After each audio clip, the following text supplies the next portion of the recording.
This is the moment where Moses errs and loses the promised land. It just happens like that, so fast, right? God tells Moses and Aaron, talk to this rock, and the rock will produce water. Earlier in the book of Exodus, there was an episode very similarly where Moses was supposed to hit the rock, and it produced water. But here he was supposed to talk to the rock, and he didn't. He hit the rock, pa'amayim, twice, as you saw. Water comes out, but immediately God comes down and says, no. And he's not very clear.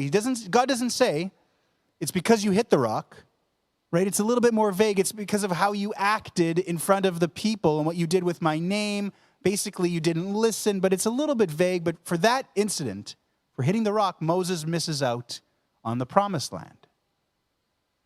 So what's the deal? Is this an overreaction? Is this harsh? Of all the things that have happened in the wilderness, this moment, the way I always kind of envisioned it was that, and you can see in the lead up, I slowed it down. Moses, before he hits the rock, he kind of yells at the people, right? They've gotten on his nerves. Listen up, you people. Look at what we're about to do. We're going to get water out of the rock for you. Come on, quiet down. Boom, boom, rock, right? So it's kind of like a moment of impulse and passion where he loses his better judgment. Moses is always so good at talking God down. When God gets very passionate and wants to destroy the people, negotiating, he's usually very slow to say something. This is very reactive. It feels like a very reactive moment. I always compare it to that moment in Hamlet, if you know Hamlet, where Hamlet, who never ever acts impulsively, has one moment where, spoiler alert, he stabs into the curtain and Polonius is there and then everything starts falling apart. That one moment of impulse and reaction, kind of becomes Moses' undoing. But not all the rabbis were satisfied. In fact, the rabbi said that what's missing here, and I tried to slow it down, is what he says right before he hits the rock. And I tried to slow it down there because Moses says, Shimuna hamorim, listen up, you rebels. Hamin hasela hazeh, from this rock, notzi, we will bring lachem mayim.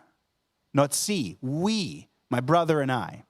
And in a verse, just a few verses before, the people kind of attribute the Exodus to Moses and Aaron when we know it should be attributed to God and only God. This is why Moses isn't in the Haggadah. We never mention Moses at Passover because there's no confusion. Moses did not take the Hebrew people, the Jews, the Israelites out of Egypt. God did. Moses did not bring water out of the rock. God did. But when Moses gets up there and says, Hamin hasela hazeh notzi lachem, look, quiet down. Can't we bring you water? Look at us. We are about to bring water out of the rock. A lot of the rabbis say it is for that. Moses lost perspective. His arrogance, his ego got the better of him. Something that was very rare for Moses. But even in this moment, he said he got confused and he thought too much of what he was doing and didn't realize that it was all really God's work and he was just the messenger. And for that, a lot of the rabbis say Moses did not get into the promised land.